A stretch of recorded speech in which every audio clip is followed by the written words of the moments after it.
साथियों, आप सभी का इस प्लेटफॉर्म पर स्वागत है।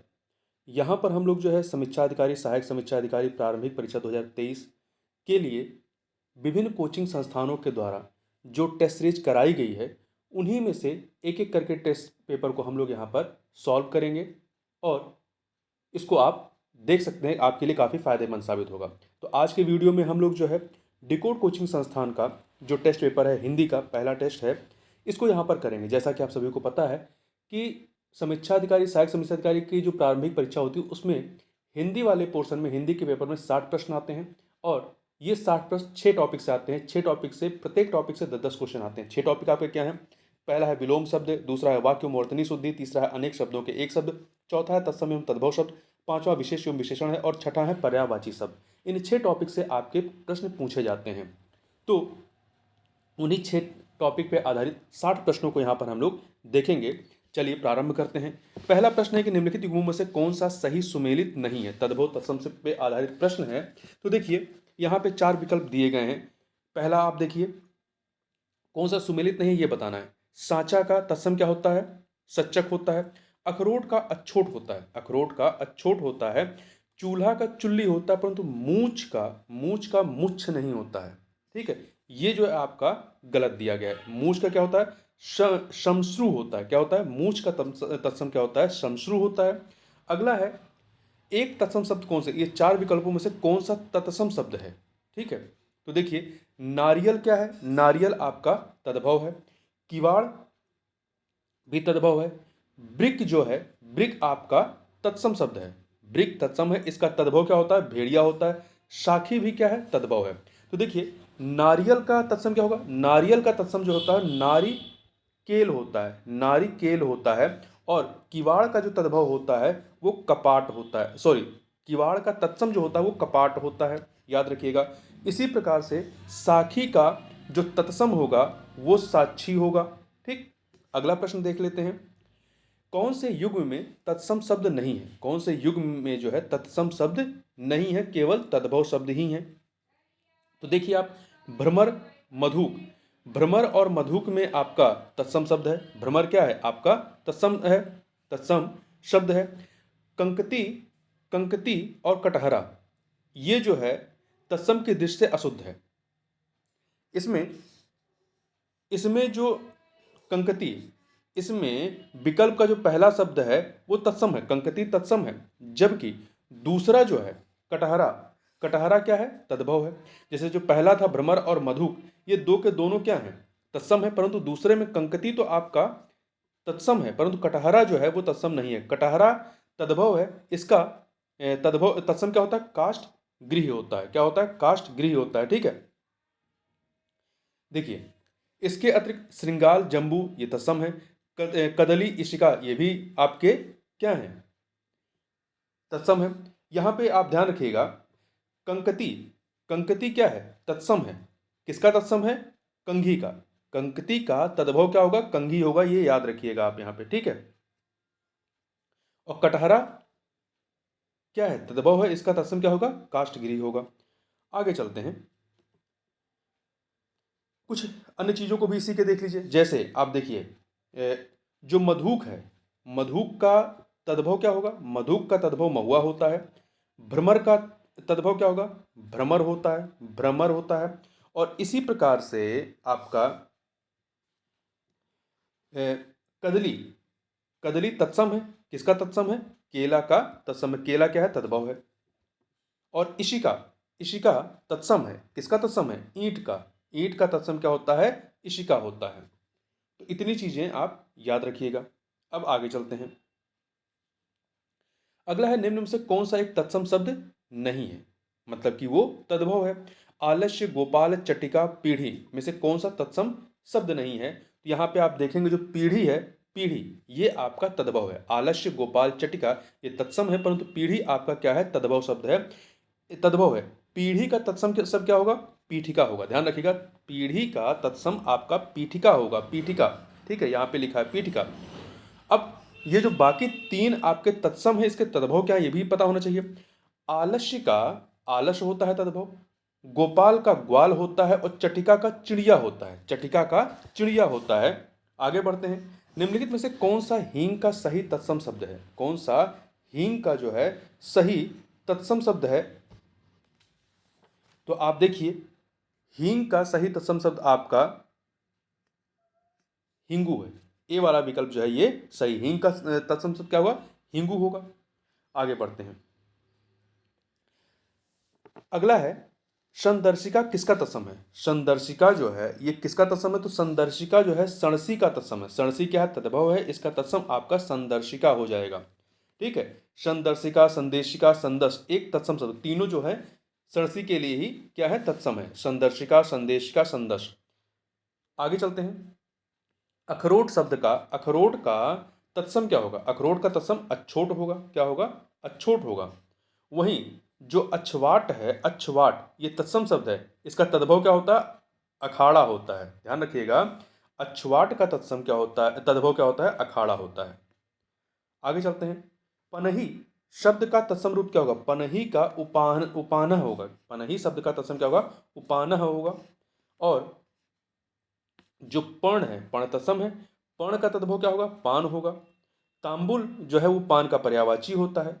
आगे बढ़ते हैं। अगला प्रश्न है आपका कि तद्भव शब्द कौन सा है? इन चारों विकल्पों में से तद्भव शब्द कौन सा है? मानव, मनई, मनुष्य और मानव में। तो जो मनई है, मनई ये क्या है? तद्भव, जबकि मानव, मनुष्य, मानव ये तत्सम शब्द हैं।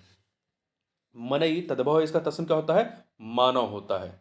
ठीक है, जबकि जो मानुष होता है, मानुष तद्भव है, इसका तत्सम क्या होता है? मनुष्य होता है। अगला है, उच्छ्वास शब्द का तद्भव रूप क्या होगा? उच्छ्वास तत्सम है, इसका तद्भव रूप क्या होगा? उच्छ्वास का तद्भव जो होगा उच्छ्वास होगा, उच्छ्वास होगा। आगे बढ़ते हैं। ज्योत्सना की शुद्ध वर्तनी क्या होगी? ज्योत्सना की शुद्ध वर्तनी आपका सी विकल्प होगा। अब वर्तनी वाले प्रश्न हैं 10 प्रश्न। तो ज्योत्सना जो यहाँ पे लेगा है, इसकी शुद्ध वर्तनी क्या होगा? ज्योत, आधा तक, आधा सा और ना। यहाँ पे जो दिया गया है पूरा सा है, तो इसका शुद्ध क्या होगा? ये वाला सी वाला विकल्प। आगे चलते हैं। दो सूचियां दी गई हैं, अशुद्ध और शुद्ध, इसे मिलान करना है। व्यापित का शुद्ध क्या होगा? व्याप्त होगा। अंता अंताक्षरी का अंत्याक्षरी होता है। उत्ग्रीव का उद्ग्रीव होता है। उद्ग्रीव होता है। वर्तन का क्या होता है? बर्तन होता है। ध्यान रखिएगा, वर्तन नहीं होता, बर्तन होता है। तो इस प्रकार से आप देखेंगे तो डी विकल्प जो है आपका 3, 1, 2, 4 सही हो जाएगा। आगे बढ़ते हैं। अगला है, निम्नलिखित अशुद्ध शुद्ध वर्तनी वाले शब्द युग्मों में से कौन सा एक सही नहीं है, मतलब गलत है? तो आप देखिए, भ्रातागण का भ्रातृगण होता है, सही है। विद्युत लता का विद्युत लता होता है, विद्युत लता होता है। राज ऋषि का राजश्री होता है, राज ऋषि का राजश्री होता है। नवाब नवाब नहीं होता है, नवाब नहीं होता, नवाब होता है। क्या होता है? ये यहाँ पे जो विकल्प दिया है भी गड़बड़ है। नवाब नहीं होता है, नवाब होता है, नवाब होते हैं। ठीक, तो डी वाला सही नहीं है। देखिए, अगला है, वर्तनी की दृष्टि से कौन सा शुद्ध नहीं है? कौन सा शब्द शुद्ध है? समुज्ज्वल, निश्चेष्ट, अनुवादित, ऐषणा। इसमें से आपका निश्चेष्ट जो है, निश्चेष्ट ये शुद्ध है। समुज्ज्वल गलत है। क्यों? स मु आधा जा, पूरा जा, फिर वा लाभ होगा समुज्ज्वल में। ठीक है, इसी प्रकार से अनुवादित, अनुवादित नहीं होता है, अनुदित होता है। क्या होता है? अनुदित होता है, ये लिखा है यहाँ पे। ऐषणा नहीं होता है, ऐषणा होता है। ए पे एक सेकंड, ए पे जो है आपकी ये ए की मात्रा नहीं लगेगी, ऐषणा होता है। निश्चेष्ट का निश्चेष्ट सही है। एक वर्तनी शुद्ध है कौन सी? इन चारों में से कौन सी वर्तनी शुद्ध है? तो आप देखें, कैलाश गलत है, क्योंकि बड़ा सा नहीं होता है, छोटा सा होता है। कैलाश में छोटा सा होता है। यथेष्ट, यथेष्ट नहीं होता है, यथेष्ट होता है। क्या होता है? ठा नहीं होता है, टा होता है। एक सेकंड, यथेष्ट, ठीक है, ठा नहीं होता है। महात्म नहीं होता है, महात्मा होता है। क्या होता है? सॉरी, महात्म नहीं होता, महात्म्य होता है। क्या होता है? महात्म्य होता है, महात्म। एक सेकंड, ठीक। अगला है आपका डी, उच्च से उच्च श्रृंखल, ये आपका सही है। उच्च श्रृंखल जो है आपका सही लिखा हुआ है। आगे चलते हैं। निम्नलिखित में से कौन सा एक वाक्य शुद्ध है? 4 वाक्य दिए गए हैं, कौन सा शुद्ध ये बताना है। पिताजी सकुशल पूर्वक यहाँ पहुंच गए हैं। सकुशल पूर्वक यहाँ पहुंच गए, तो पिताजी सकुशल यहाँ पहुंच गए होना चाहिए।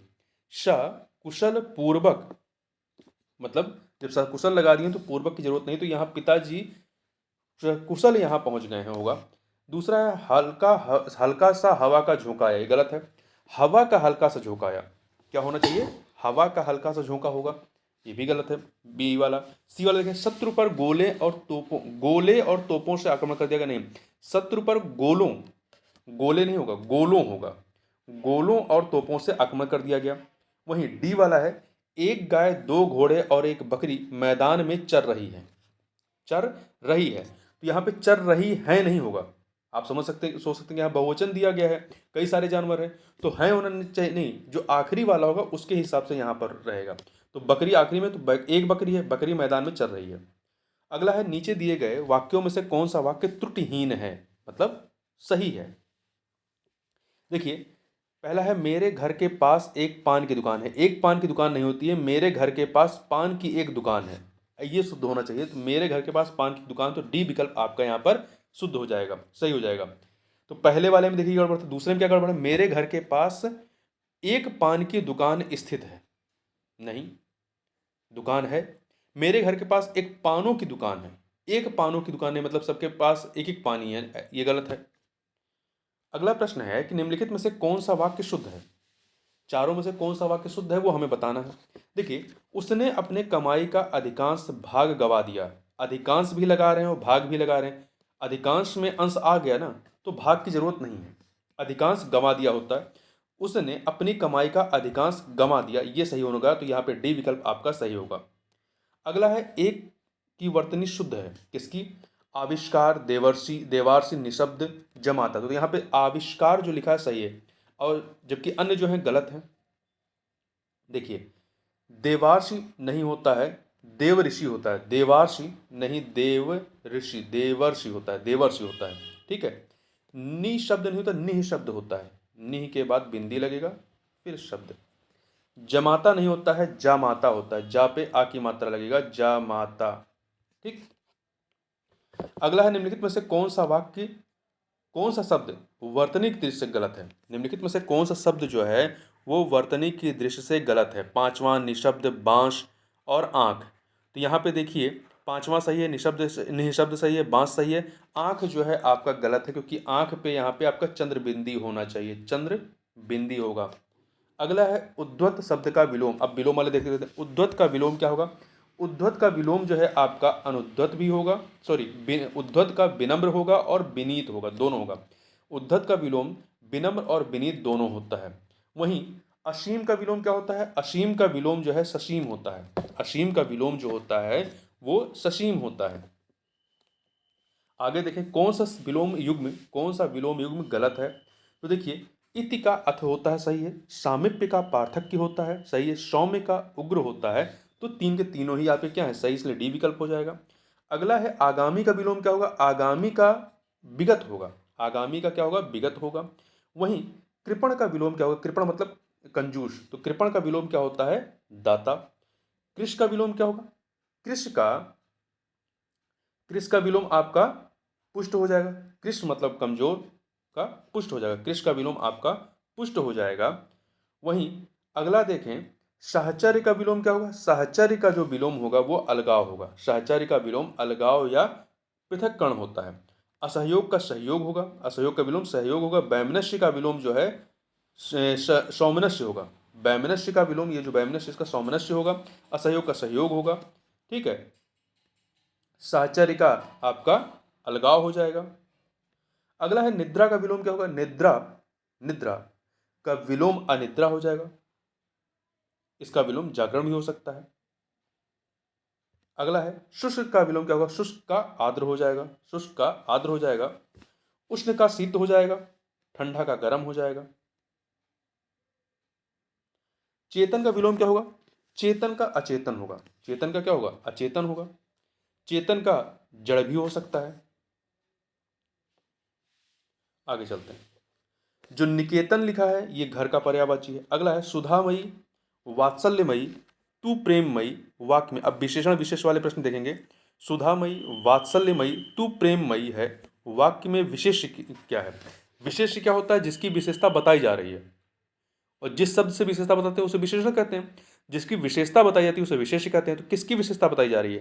तो इसमें सुधामयी, जो चार विकल्प दिए गए, सुधामयी ये नहीं, वात्सल्यमयी, प्रेममयी, ये क्या है? ये विशेषण है, विशेष नहीं है। तो यहाँ पे तू विशेष होना चाहिए, तू विकल्प नहीं है, तो डी ऑप्शन हो जाएगा। अगला है रमेश की पुस्तक पुरानी है। रमेश की पुस्तक पुरानी है, इस वाक्य में पुस्तक शब्द क्या है? तो चूंकि पुस्तक कैसी? पुरानी, तो विशेषता किसकी बता रहे हैं? पुस्तक की बता रहे हैं, तो पुस्तक क्या हो जाएगा? विशेष्य हो जाएगा। और पुरानी आपका विशेषण हो जाएगा। अगला है निम्नलिखित शब्दों में से कौन सा शब्द गुणवाचक विशेषण है? गुणवाचक मतलब जो गुण बता रहा हो। तो सच्चा, चौथा, कुछ, आठ। तो इसमें सच्चा क्या है? सच्चा एक गुण है कि किसी का सच्चा होना, सच्चाई क्या है? गुण है। तो यहाँ पे सच्चा जो है गुणवाचक विशेषण है। कुछ क्या है? कुछ जो लिखा है ये निश्चित अनिश्चित परिणामवाचक है। चौथा जो है क्रमवाचक है। और आठ संख्यावाचक है या गणनावाचक है। गाय का ताजा दूध स्वास्थ्य के लिए लाभदायक होता है। गाय का ताजा दूध स्वास्थ्य के लिए लाभदायक होता है। वाक्य में विशेषण शब्द कौन सा है? विशेषण मतलब जो विशेषता बता रहा है। तो गाय का ताजा दूध, कैसा दूध? ताजा दूध। तो जो दूध कैसा? ताजा। तो ताजा क्या है? उसकी विशेषता है। यहाँ पे बी विकल्प हो जाएगा। अगला है सातों महाद्वीप संख्यावाचक विशेषण के किस रूप को दर्शाता है? सातों महाद्वीप, तो सातों महाद्वीप क्या है? मतलब सातों के साथ बात कर रहे हैं। सातों महाद्वीप तो समुदायवाचक, ये समतायवाचक संख्यावाचक विशेषण को निरूपित कर रहा है। अगला है एक वाक्य में विशेषण का प्रयोग नहीं हुआ है। एक वाक्य में विशेषण का प्रयोग नहीं हुआ है। किसमें विशेषण का प्रयोग नहीं हुआ है? वह सन्यासी है, वह लड़की गायिका है, रमेश तेज दौड़ता है, वह मधुर संगीत सुनता है। तो वह सन्यासी है, इसमें विशेषण नहीं है। ठीक है, वह सन्यासी है वाक्य में वह सर्वनाम के रूप में प्रयुक्त हुआ है, ना कि सार्वनामिक विशेषण के रूप में। तो इसमें विशेषण का प्रयोग नहीं हुआ है। जबकि अन्य में वह लड़की गायिका है, वह लड़की गायिका है। कौन सी लड़की? वह लड़की। ठीक, तो यहां पे विशेषण के रूप में प्रयोग है। रमेश तेज दौड़ता है, कौन तेज दौड़ता है? रमेश। वह मधुर संगीत सुनता है। तो इस प्रकार से जो पहला वाला वाक्य है वह सन्यासी है, इसमें विशेषण का प्रयोग नहीं हुआ है। अगला है निम्नलिखित में से एक विशेषण शब्द है। निम्नलिखित में से एक जो है वो विशेषण है। कौन सा विशेषण है? अतृप्ति, आकर्षण, अभिषिक्त, आयु। अतृप्ति ये विशेषण नहीं है। आकर्षण, आकर्षक अगर होता, आकर्षक लिखा होता तब वो विशेषण होता। आकर्षण विशेषण नहीं है। अभिषिक्त, आयु। तो अभिषिक्त इसमें जो है आपका विशेषण शब्द है। देखिए अभिषेक, अभिषिक्त का जो विशेष्य होता है अभिषेक होता है, और इसका विशेषण क्या हो जाएगा? अभिषिक्त। अतृप्ति, अतृप्ति विशेष्य है और इसका विशेषण अतृप्त होता है। आकर्षण का आकृष्ट होगा, आयु का आयुष्मान होगा। अगला है निम्नलिखित युगों में से कौन सा विशेष्य विशेषण की दृष्टि से गलत है? विशेष्य विशेषण की दृष्टि से गलत है। तो देखिए पुष्टि, पौष्टिक। पुष्टि क्या है? विशेष्य है, इसका विशेषण पौष्टिक होता है। गृहस्थ, गृहस्थ। तो देखिए यहाँ पर गृहस्थ, गृहस्थ ये जो है गड़बड़ है, क्योंकि इसमें गृहस्थ जो है पहले लिखा जाने, गृहस्थ क्या है? विशेष्य है, तो विशेष्य पहले लिखा जा रहा है ना। तो गृहस्थ एक विशेष शब्द है, इसका निर्माण जो है गृहस्थ से हुआ है। यहाँ पे बी वाला सही नहीं है, क्योंकि गृहस्थ जो है आपका विशेषण नहीं विशेष्य है। उदीची का, उदीची विशेष्य है, इसका विशेषण क्या होगा? औदिच्य होगा। उदीची का औदिच्य होगा। प्रौढ़ता का प्रौढ़ होगा।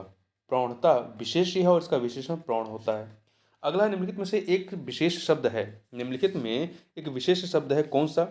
सुनहला, स्तृण, पौरुषेय, स्मृति। तो जो स्मृति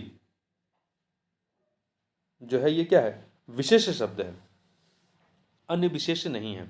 स्मृति एक विशेष शब्द है, इसका विशेषण क्या होगा? स्मृत होगा। स्मृति जो है एक विशेष शब्द है, इसका विशेषण आपका स्मृत होता है। जबकि सुनहला, स्त्रैण, पौरुषे, ये जो 3 बाकी दिए गए हैं ये क्या है? ये विशेषण है। सुनहला का विशेष्य क्या होगा? सोना, ठीक है। पौरुषे का क्या होगा? पुरुष होगा। आगे चलते हैं। निम्नलिखित में से कौन एक गुणवाचक विशेषण नहीं है? गुणवाचक, सुडोल, क्षेत्रीय, सुडोल भी गुण बता रहा है, क्षेत्रीय भी गुण है।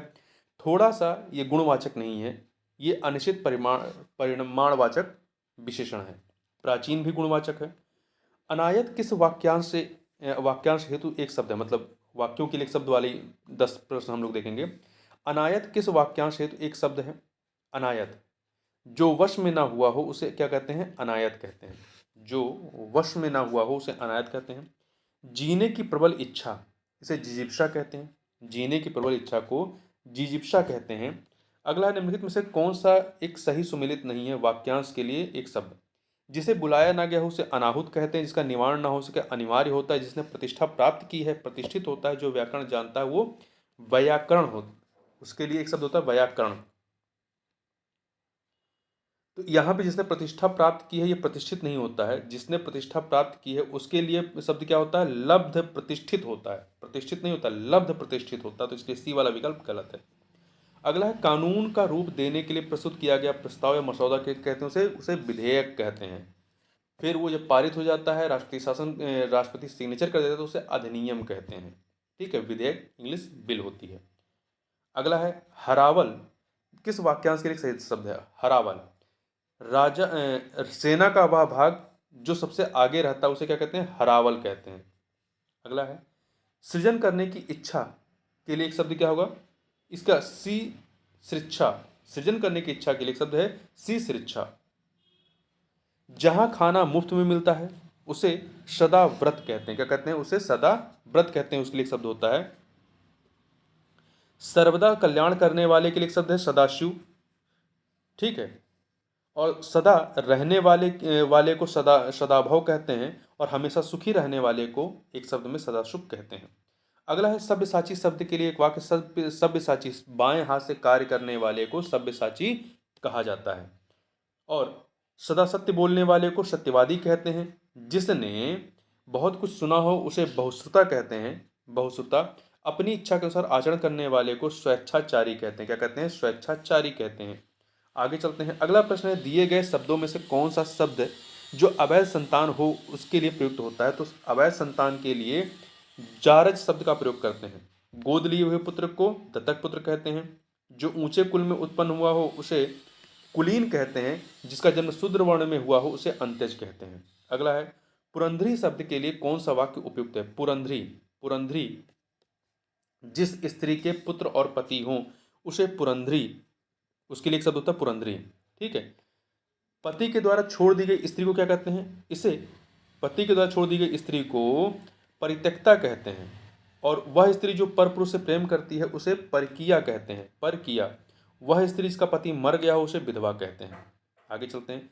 नीचे दिए गए, अब पर्यायवाची वाले 10 प्रश्न देख लेते हैं। नीचे दिए गए शब्दों के विकल्पों में से एक शब्द पर्यायवाची नहीं है। किसका? इंद्र का कौन सा पर्यायवाची नहीं है? तो भूपेंद्र, शक्र, सुरपति, पर्वतारे। तो इसमें भूपेंद्र जो होता है ये इंद्र का नहीं बल्कि राजा का पर्यायवाची होता है। भूपेंद्र इंद्र का नहीं, राजा का पर्यायवाची है। ठीक है, जबकि शक्र, सुरपति, पर्वतारी ये इंद्र के पर्यायवाची। इंद्र के पर्यायवाचियों में आप देखेंगे तो महेंद्र, भूपेंद्र नहीं, महेंद्र जो होता है वो इंद्र का पर्यायवाची, परंतु भूपेंद्र जो है राजा का पर्यायवाची। ध्यान रखिएगा। देवराज, देवेश, सुरपति, सचिपति, सुरपति, सचिपति। ठीक है, सुर असुर होते ना, तो सुर मतलब देवताओं का जो प्रधान हो। सचिपति, सची इनकी इंद्र की पत्नी थी। वाशो, पुरंदर, सुरेंद्र, सुरेश, देवेंद्र, मधवा, शक्र, परहूत, देवपति, उर्वशीनाथ, उर्वशी जिनकी यहाँ अप्सराएं थीं उनके नाथ थे सुनासिर, सुनासिर, बज्री, वृतहा, नाकपति, सहस्त्राक्ष। ये सभी के सभी क्या हैं? इंद्र के पर्यायवाची। जबकि राजा के पर्यायवाची में नृप, महीप, नरेश, भूप, भूपेंद्र होता है, नरेंद्र, भूपति, नृपति, नृपति, अहिपति, महीपति, भूपाल, राव, राव भी राजा का पर्यायवाची ध्यान रखिएगा, अवनीपति, महिष, पार्थिव, पार्थिव भी राजा के लिए शब्द इस्तेमाल होता है, महिपाल, अवनीश, छोड़ियु, छोड़ियु, क्षितिपति, अधिपति। अगला है अद्रि का पर्यायवाची अर्थ क्या होगा? अद्रि का पर्यायवाची होता है पर्वत। ठीक है, अद्रि का पर्यायवाची में तुंग है, धरणीधर है, पर्वत, पहाड़, गिरि, अचल, नग, भूधर, महीधर, शैल, नगपति, शिखर, भूभृत, धराधर, श्रृंगी इत्यादि हैं। निम्नलिखित में से सही पर्यायवाची शब्द युग्म कौन सा है? तो देखिए, इसमें से जात वेद, जो आपका जात वेद है, जात वेद लोहे का नहीं अग्नि का होता है। जात रूप चांदी के नहीं सोने का होता है। परभृत, परभृत जो होता है कौवे का नहीं कोयल का होता है। ताम्रचूर्ण, ताम्रचूर्ण जो होता है ये मुर्गा का होता है, ध्यान रखिएगा। तो मुर्गा के पर्यायवाची में तमचुर, तमचुर होता है, अरुणशिखा है, ताम्रचूर्ण है, कुक्कुट है, चरणायुध है इत्यादि मुर्गा के पर्यायवाची हैं। अगला है चांदनी का पर्यायवाची कौन सा नहीं है इन चारों में से? तो चंद्रतप, कौमुदी, ज्योत्सना, चंद्रतप, कौमुदी, ज्योत्सना ये चांदनी के पर्यायवाची, परंतु मयंक जो है चांदनी का नहीं बल्कि चांद का, चंद्रमा का पर्यायवाची है, ध्यान रखिएगा। चंद्रतप, चंद्रतप हो गया, कौमुदी है, ज्योत्सना है, चंद्रकला है, चंद्रिका है, चंद्रमरीचि, अमृतकर्णिका, तरंगड़ी आदि चांदनी के पर्यायवाची हैं।